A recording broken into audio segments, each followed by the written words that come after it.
Ladies and gentlemen, welcome to a Locked On Seminoles instant reaction on the announcement that Chubba Purdy will be leaving the Florida State Seminoles and entering his name in the transfer portal.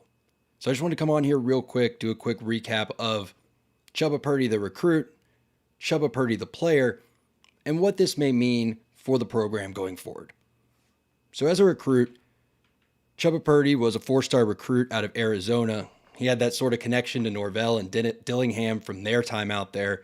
And if y'all remember what feels like years ago, but was, only, 700 days ago, he was the first big get for Mike Norvell, right? We had told the young man who is now at Georgia Tech, he decommitted. There was some back and forth on whose decision that was.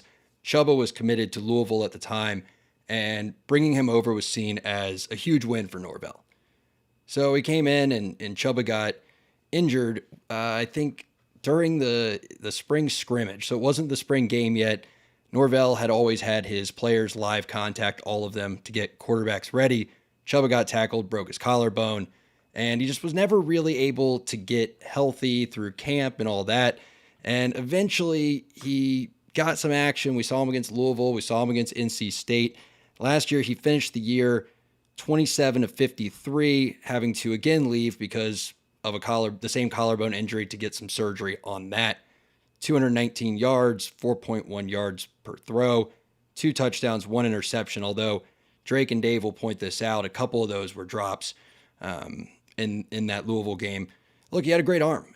He was an athlete. We saw him 2 weeks ago now. Went 5 for 5 against UMass, and I think this just comes down to a young man that thinks he's ready to play, ready to start, ready to take the helm of an offense, and didn't see that opportunity at Florida State.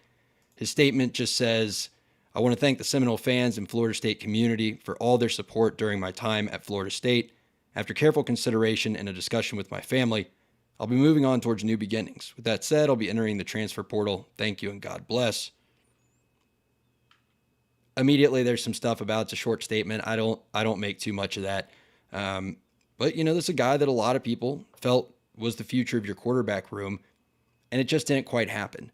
We live in an era where if a young man is not playing right away, it's always going to be a transfer risk. He's in his second year. He's fully healthy this year.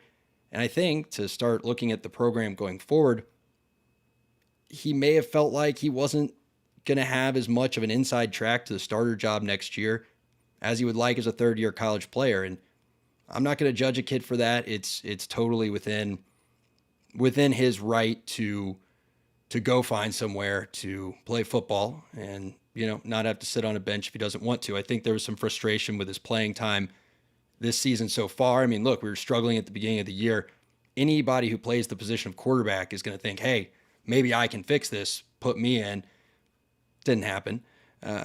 We, again, didn't see him until UMass, and kind of what we've heard is he was told there'd probably be some more playing time for him in the Clemson game and they'd use him a bit.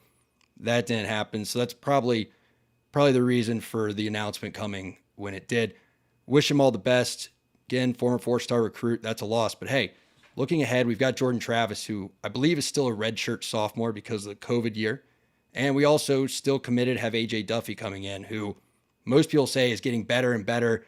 He's going to be, I never like to project true freshmen to start, especially over an experienced guy, but he'll definitely be an add to the quarterback room. Now you lose Mackenzie Milton. So next year we're down to one experienced quarterback, plus Tate Rodemaker, who's played intermittently. And it's going to be interesting to see how that develops. I'm sure we will talk about it a lot more tonight on our episode that'll drop tomorrow. So look out for Locked On Seminoles daily on YouTube and on your favorite podcast platform. I'm Max, and this was a Locked On Seminoles instant reaction.